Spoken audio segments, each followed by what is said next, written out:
Presta atenção nessa pesquisa aqui, ó, que fala que mais de 7 em cada 10 brasileiros não guardam dinheiro e quase 4 em cada 10 brasileiros gastam mais do que ganham e estão sempre no vermelho. É isso aqui que está empobrecendo a grande maioria dos brasileiros, inclusive você. E aí, pessoal, beleza? Nesse vídeo aqui eu vou mostrar como que você vai se organizar financeiramente e como você vai fazer para poupar e guardar mais dinheiro. Eu tenho certeza que depois desse vídeo aqui você vai sair com uma visão completamente diferente com relação ao seu dinheiro. A grande verdade é que a maioria das pessoas querem fazer o que eu vou explicar nesse vídeo aqui, porém não fazem ideia de por onde começar, como dar o primeiro passo. Tem muita gente que enriquece porque sabe fazer exatamente isso, guardar dinheiro, poupar o dinheiro, enquanto também que tem muitas outras que ficam na extrema pobreza pro resto da vida porque não sabem guardar nem poupar o dinheiro que ganha. Então você viu que se trata da mesma coisa, porém existem dois caminhos diferentes, né? E a maioria dos brasileiros, infelizmente, optam pelo caminho errado, né? Pelo caminho da pobreza. E mesmo essas pessoas que guardam e poupam dinheiro, ainda assim elas são maioria, porque a grande minoria mesmo são de pessoas que não só poupam e guardam dinheiro, como também investe esse dinheiro. Ou seja, essas pessoas que apenas poupam, apenas guardam o capital, ainda assim está deixando muito dinheiro na mesa, está deixando de ganhar muito dinheiro,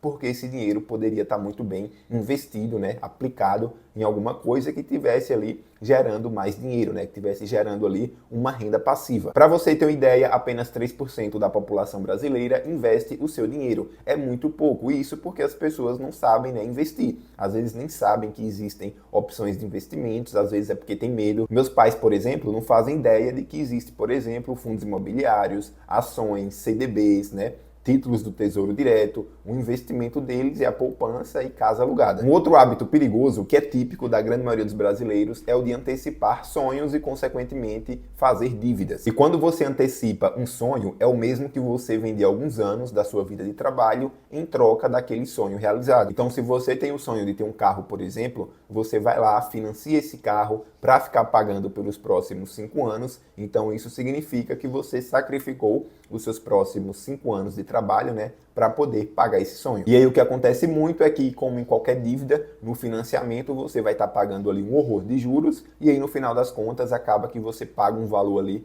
quase equivalente a 2 carros. Então a gente pode dizer que esse daí teria sido o preço de você ter antecipado um sonho. E assim, ótimo se a pessoa ainda conseguir pagar o financiamento, né? Mesmo tendo pagado ali um valor bem mais alto, porque o que acontece muito também é de a pessoa não conseguir honrar o financiamento, né? Ela simplesmente não consegue pagar. Vem ali a cobrança do IPVA, a cobrança do seguro, a manutenção, tudo isso pesa muito no bolso, a pessoa não consegue pagar e aí a empresa que vendeu o veículo para essa pessoa manda uma busca e apreensão, né? E a pessoa perde o veículo. Então, na grande maioria das vezes, você antecipar um sonho é sinônimo de se endividar, né? E obviamente que essa dívida vai trazer problemas financeiros para sua vida. Então, uma lição que fica para todo mundo, né? Não antecipe sonhos. Se não é o momento ali para você ter um carro, para você ter uma casa, não precisa se apressar. Isso não quer dizer necessariamente que você precisa ter ali o valor integral para comprar à vista, né? Fugir de financiamento. Mas você precisa ter consciência da sua situação, né? Porque se é uma pessoa, por exemplo, que tem uma organização financeira muito boa, tem uma reserva de emergência, né, para garantir ali possíveis imprevistos,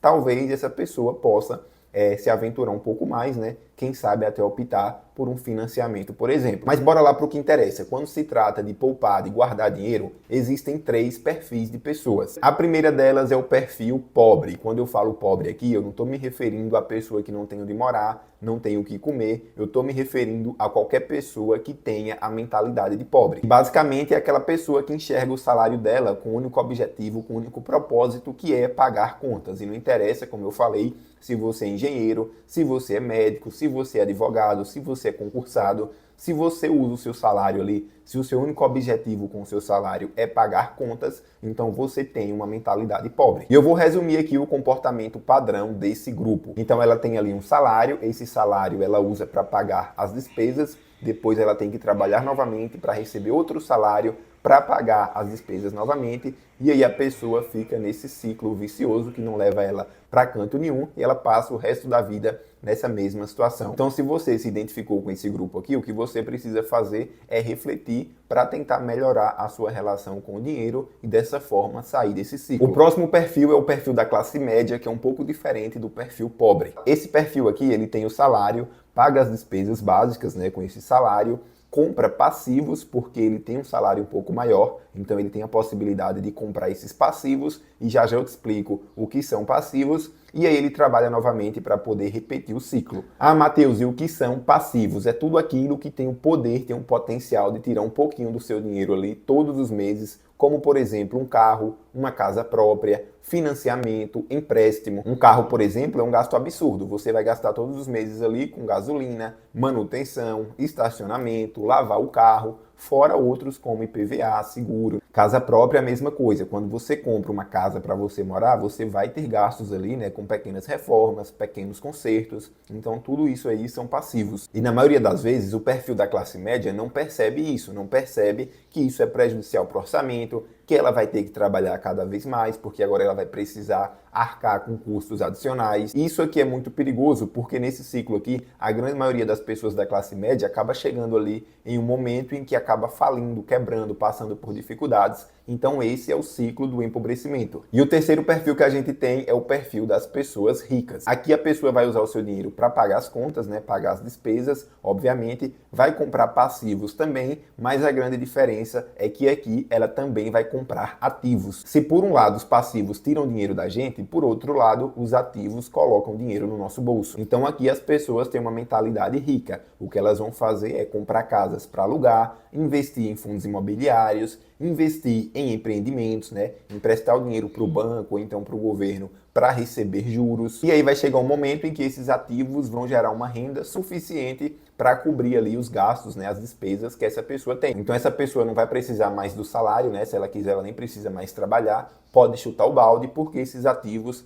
já geram uma renda para ela ali que é suficiente para cobrir o custo de vida que ela tem. Agora eu quero que você me fala aí se o seu dinheiro está indo para ativos, para passivos, ou se ele só está dando para pagar as contas. Existe uma regra bem interessante do 60-20-20. Essa regra ela vai impor limites ao seu dinheiro. Vai fazer com que você esteja no controle do seu dinheiro. Afinal, você precisa controlar o dinheiro e não o contrário. E aí muitas pessoas podem falar agora, mas eu tenho muitas contas para pagar, não tem como eu ter esse controle. Eu acho que isso tudo é uma grande desculpa. A verdade é que você é quem decide para onde vai o seu dinheiro. Se você tem despesas, tem uma fatura aí de R$1.000, R$2.000 no cartão, é porque foi você que decidiu fazer essa dívida. Tá bom, mas como que funciona essa divisão 60-20-20, que é uma divisão feita por especialistas americanos? 60% do seu salário vai para coisas essenciais, como alimentação, moradia, internet, coisas que são fundamentais. 20% vai para coisas não essenciais, coisas que você pode escolher se vai gastar com aquilo ou não, como por exemplo compras,